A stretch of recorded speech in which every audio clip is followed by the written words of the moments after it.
Hola, compadres. Parker Parallel back here to talk to you about some angles and parallel lines. I remember yesterday I was paddling out and I saw a dolphin. Pretty inspiring. First thing we're going to do is review a linear pair. That's a pair of adjacent angles whose sum add up to 180 degrees. So here you can see we have two adjacent angles, angle AFC and angle CFE. They're adjacent because they share the same vertex, point F, and they share a common side, ray FC. They also form a straight line. Because they form a straight line, that means that their measures add up to 180 degrees. Therefore, they are a linear pair. Again, adjacent angles whose measures add up to 180 degrees. Now, a theorem is a non-self-evident statement that has been proven to be true, either on the basis of generally accepted statements or on the basis of previously established statements such as other theorems. Whereas a postulate is a statement that is assumed true without proof. Postulates are the basic structure for which theorems are derived. So, for what we're doing in geometry, you can take both of them just to mean they're statements that we know to be true. So if we give you a theorem, it's a statement that we know to be true and we can use to solve problems or to prove other things. Now, the vertical angles theorem says vertical angles are always congruent. So again, it's a theorem, it's proven to be true. The statement is proven to be true, that vertical angles are always congruent. And remember, vertical angles are formed by two intersecting lines, and they're the non-adjacent angles. So if we're talking about these two lines, line K and line T, they intersect to form vertical angles, angle 4 and angle 3. They also form vertical angles, angle 1 and angle 8. Same thing down here with line M and line T. They intersect to form vertical angles. Angle 7 and angle 6 are vertical angles. Angle 2 and angle 5 are vertical angles. And because they're vertical angles, we know their measures must be equal. They're always congruent. So if you know two angles are vertical angles, we know that they are congruent to one another. Next, the supplement theorem says if two angles form a linear pair, then they are supplementary angles. So real quick, what are supplementary angles again? Those are angles whose measures add up to 180 degrees. Well, we know that a linear pair, we just said before, are two adjacent angles whose measures add up to 180 degrees. They form a straight line. So there are several linear pairs in this particular figure. We can start with angle 4 and angle 1. Because they're adjacent angles and they form a straight line, they're a linear pair. Which means, by the supplement theorem, they are supplementary. Their measures add up to 180 degrees. Same thing with angles 4 and 8. They're adjacent angles and they form a straight line. Therefore, they're a linear pair. Therefore, by the supplement theorem, they are supplementary. Their measures add up to 180 degrees. Same thing with angles 1 and 3. They're adjacent angles that form a straight line. Therefore, they are a linear pair. And therefore, by the supplement theorem, they are supplementary angles. Their measures add up to 180 degrees. Same thing with angles 8 and 3. They are adjacent angles. They form a straight line. Therefore, they're a linear pair. And by the supplement theorem, they must be supplementary angles, meaning that their measures add up to 180 degrees. Same thing with angles 7 and 2. Angles 7 and 2 are adjacent angles that form a straight line. Therefore, they're a linear pair. And by the supplement theorem, they must be supplementary angles. Their measures add up to 180 degrees. Same thing with angles 7 and 5. They are adjacent angles who form a straight line. Therefore, they're a linear pair. Therefore, they are supplementary angles by the supplement theorem. Same thing with angles 2 and 6. They are adjacent angles that form a straight line. Therefore, they're a linear pair. And by the supplement theorem, they are supplementary angles. Their measures add up to 180 degrees. Lastly, angles 5 and 6. They are adjacent angles and they form a straight line. Therefore, they're a linear pair. And by the supplement theorem, they must be supplementary, meaning their measures add up to 180 degrees.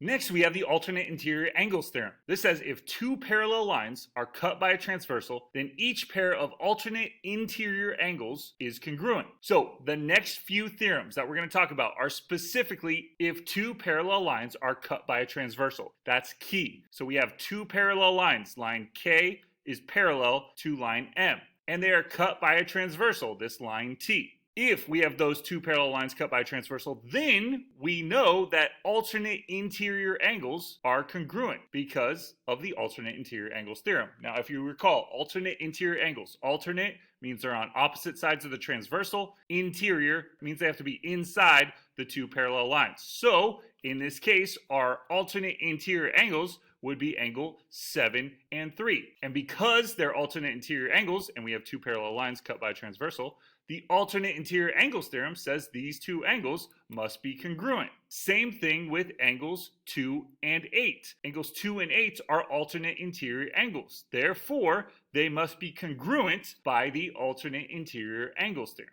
Now, the alternate exterior angles theorem says if two parallel lines are cut by a transversal, then each pair of alternate exterior angles is congruent. So again, we have two parallel lines. Line K is parallel to line M. That's what these little red arrows mean. And we have our transversal, line T. Then we know that alternate exterior angles are congruent. So again, alternate exterior means alternate. They're on opposite sides of the transversal. Exterior means they're outside the two parallel lines. So in this case, our alternate exterior angles would be angle 6 and angle 4. These two are alternate exterior, and because these two lines are parallel and cut by a transversal, the alternate exterior angles theorem says that these two angles must be congruent to one another. Same thing with angles 5 and 1. Angles 5 and 1 are alternate exterior angles because they're on opposite sides of the transversal and they're outside the two parallel lines. Because these two lines are parallel and cut by a transversal, the alternate exterior angles theorem says that these two angles must be congruent to one another.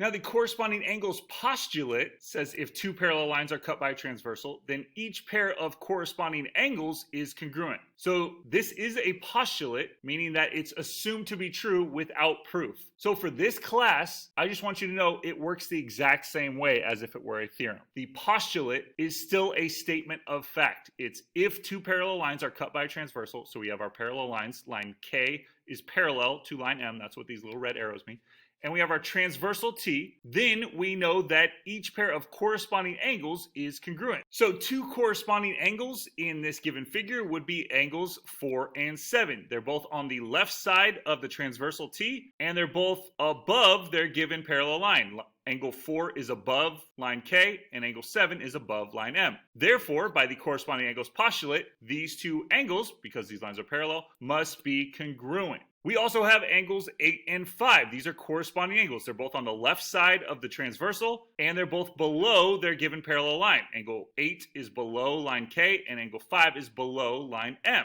So, by the corresponding angles postulate, they must be congruent because these lines are parallel. Same thing with angles 1 and 2. Angles 1 and 2 are corresponding angles because they're both on the right side of the transversal, and they're both above their given parallel line. Angle 1 is above line K, angle 2 is above line M. Therefore, by the corresponding angles postulate, because these lines are parallel, we know that these angles must be congruent. Same thing with angles 3 and 6. These are corresponding angles because they're both on the right side of the transversal. They're both below their given parallel line. Angle 3 is below line K, and angle 6 is below line M. Therefore, because these lines are parallel, by the corresponding angles postulate, we know these angles must be congruent. Now, the consecutive or same side interior angles theorem says if two parallel lines are cut by a transversal, then each pair of consecutive interior angles is supplementary. So there's a couple differences here. First, we know that they are consecutive interior angles, meaning they're going to be on the same side and they're in between or inside of the two parallel lines. We also know that they, instead of being congruent, are now supplementary. So two angles that are on the same side of the transversal and inside the two given parallel lines would be angles 8 and 7. Because these two lines are parallel and these are consecutive interior angles, we know that their measures must add up to 180 degrees. They're supplementary. Same thing with angles 3 and 2. Because these lines are parallel and these are consecutive interior angles, they're both on the same side of the transversal and they're both inside the two parallel lines, we know that they are supplementary, that their measures add up to 180 degrees. Now, the perpendicular transversal theorem says in a plane, if a line is perpendicular to one of two parallel lines, then it is perpendicular to the other. So this is much different than the others, but it still makes a lot of sense. It's just saying, if you know that line T, our transversal, is perpendicular to line K, and we know line K is parallel to line M, then line T has to also be perpendicular to line M. And you can see it written like this. If K is perpendicular to T and K is parallel to M, then M has to be perpendicular to T. Yeah, bro. Example time. Now, example 1 says, name the angles that are congruent to the given angle. State what theorem or postulate you use. So we are looking at angle 4. Where's angle 4? Angle 4 is right here. Now, angle 4, because these two lines are parallel and cut by a transversal, angle 4, we know, is going to be congruent to a bunch of angles here based on the different theorems and postulate that we just talked about. So let's start with the corresponding angles postulate. Angle 4 must be congruent to angle 7 because they are corresponding angles. They're on the same side of the transversal and they're both above their given parallel line. Therefore, they are congruent to one another by the corresponding angles postulate. Angle 4 is also congruent to angle 6 because those two are alternate exterior angles. Because these lines are parallel, we know that these two angles form alternate exterior angles, which are congruent by the alternate exterior angles theorem. We also know that angle 4 has to be congruent to angle 3 because these two lines intersect and form vertical angles here. So angle 4 would be congruent to angle 3 by the vertical angles theorem. Let's try B now. We're looking at angle 2. Where's angle 2? There it is. So angle 2 must be congruent to several different angles because these two lines are parallel. So angle 2 would be congruent to angle 1 because they form corresponding angles. They're on the same side of the transversal and they're both above their given parallel line. So they are congruent by the corresponding angles postulate. Angle 2 must also be congruent to angle 8 because they are alternate interior angles. They're alternate, meaning they're on opposite sides of the transversal, and they're interior, meaning they're in between the two parallel lines. And the alternate interior angles theorem says if two parallel lines are cut by a transversal, then alternate interior angles are congruent. So angle 2 is congruent to angle 8 by the alternate interior angles theorem. Angle 2 is also congruent to angle 5 because they form vertical angles. When two lines intersect, the non-adjacent angles form vertical angles, and by the vertical angles theorem, we know these two must be congruent. Hop on that board, it's a you try. Okay, doing the same thing. Let's start with angle 7. Angle 7 is right here. So angle 7 must be congruent to angle 5 because they are corresponding angles. Our two parallel lines would be these white pieces of lattice right here, and our transversal is this one right here. So, based on the two parallel lines being cut by a transversal, angles 7 and 5 would be corresponding because they're both on the same side of our transversal right here, and they're both below their given parallel line. So, angle 7 would be congruent to angle 5 by the corresponding angles postulate. Angle 7 would also be congruent to angle 2 because those are alternate interior angles. Because we have two parallel lines right here, these two angles would be alternate because they're on opposite sides of the transversal, and they're both inside the two parallel lines. So by the alternate interior angles theorem, they must be congruent. Lastly, angle 7 would be congruent to angle 4 because these two lines intersect, forming non-adjacent vertical angles, meaning that angle 7 would have to be congruent to angle 4 by the vertical angles theorem. Now we're going to do the same thing with angle 6. Where's angle 6? That's right here. Angle 6 we know has to be congruent to angle 8 because they form corresponding angles. They're on the same side of our transversal right here, and they're both above their given parallel line of lattice. Therefore, angle 6 is congruent to angle 8 by the corresponding angles postulate. Angle 6 also has to be congruent to angle 3 because they form alternate interior angles. They're on opposite sides of our transversal right here, and they're inside these two parallel lines of lattice. Therefore, by the alternate interior angles theorem, we know they must be congruent. Lastly, angle 6 has to be congruent to angle 1 because these two lines intersect to form vertical angles with the non-adjacent angles. Therefore, angle 6 has to be congruent to angle 1 by the vertical angles theorem. Now, example 2 says find the measure of angle BAF. So where's angle BAF? Angle BAF would be this angle right here. Well, it looks like we already know the measure, right? It's 4x plus 30. So all we have to do to figure out the measure is to figure out what x is, and we can plug it in. So step 1 would be to find x. So we need to set up an equation where we can solve for x. So are we given anything else? Yeah, we're also given the measure of angle GFA. Well, how are these two related then? Well, we know these two lines are parallel, right? And cut by a transversal. So angle BAF, this angle right here, and angle GFA, this angle right here, would actually be alternate interior angles. They're on opposite sides of the transversal, and they're inside the two parallel lines. So, by the alternate interior angles theorem, we could say that these two angles must be congruent. And because the two angles are congruent, we can then say that their measures have to be equal to one another, meaning that we can plug in 4x plus 30 for the measure of angle BAF and 7x plus 6 for the measure of angle GFA. Now all that's left is to solve for x. So to solve for x, I get all the x's to one side. I subtract 7x from both sides. These cancel out, and I'm left with negative 3x plus 30 is equal to 6. I then subtract 30 from both sides to try to get x by itself. 6 minus 30 gives me negative 24. I divide both sides by negative 3, and I get x is equal to positive 8. Now I'm not done. I want to find the measure of angle BAF. So the measure of angle BAF we know is equal to 4x plus 30. So I take 8 and plug it in for x here. I then simplify this. 4 times 8 is going to give me 32 plus 30 gives me 62. So the measure of angle BAF is 62 degrees. Now example 3 is very similar to example 2, except this time we're finding y and the measure of angle BAD. So first thing we want to do is find y. Let's go ahead and find y. So here's a y. And in order to figure out what this y is, I need to set up an equation with this expression in it. Well, what else am I given in this problem? I'm also given the measure of angle DAC is 84 degrees. So how are these two related?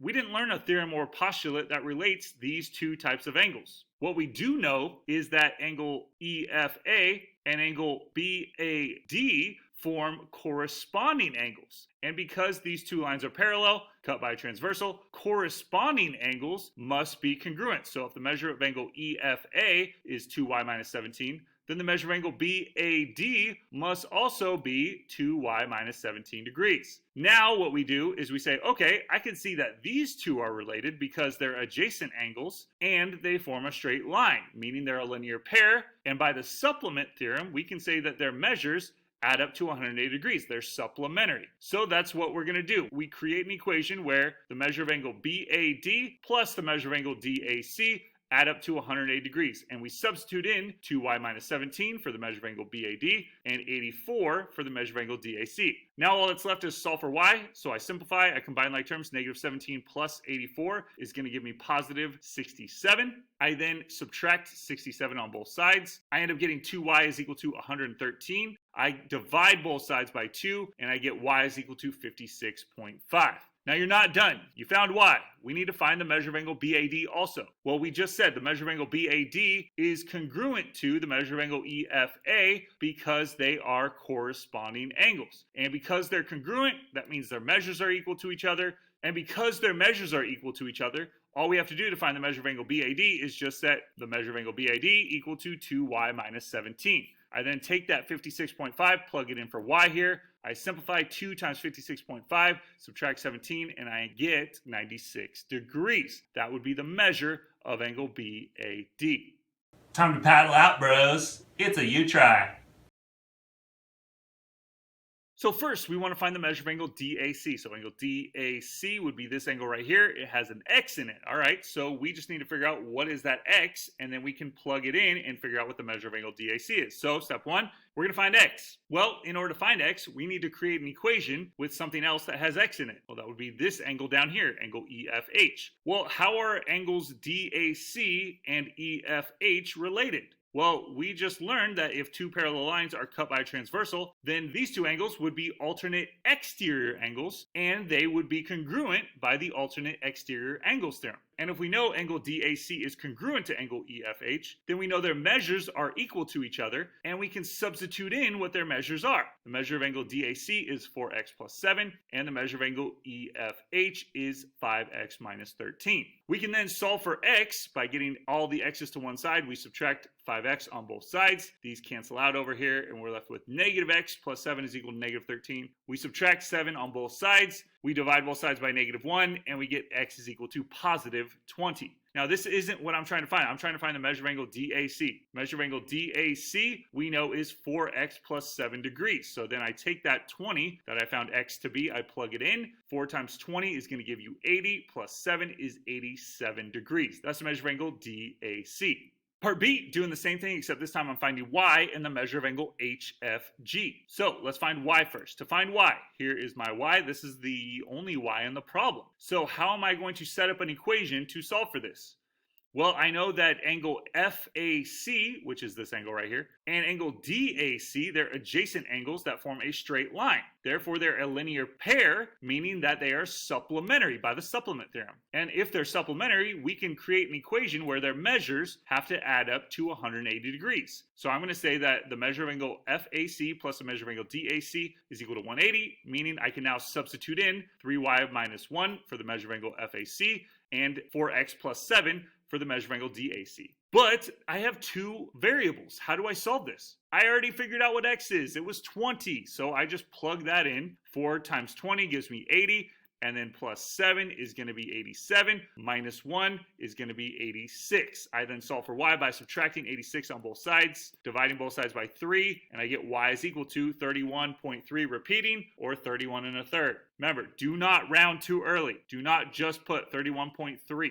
If you do, it can affect what you get in the rest of the problem. So we are also finding the measure of angle HFG. So where's angle HFG? That would be this angle right here. Okay, well, there's nothing there. So how is it related to any other angle here? Well, it forms a linear pair with this one, but that doesn't really help. It would be congruent to angle FAC, right? If these two lines are parallel, cut by a transversal, angle HFG and angle FAC would be corresponding angles, meaning that they would be congruent by the corresponding angles postulate. And because they're congruent, their measures have to be equal. So we could say that the measure of angle FAC has to also equal 3y minus 1.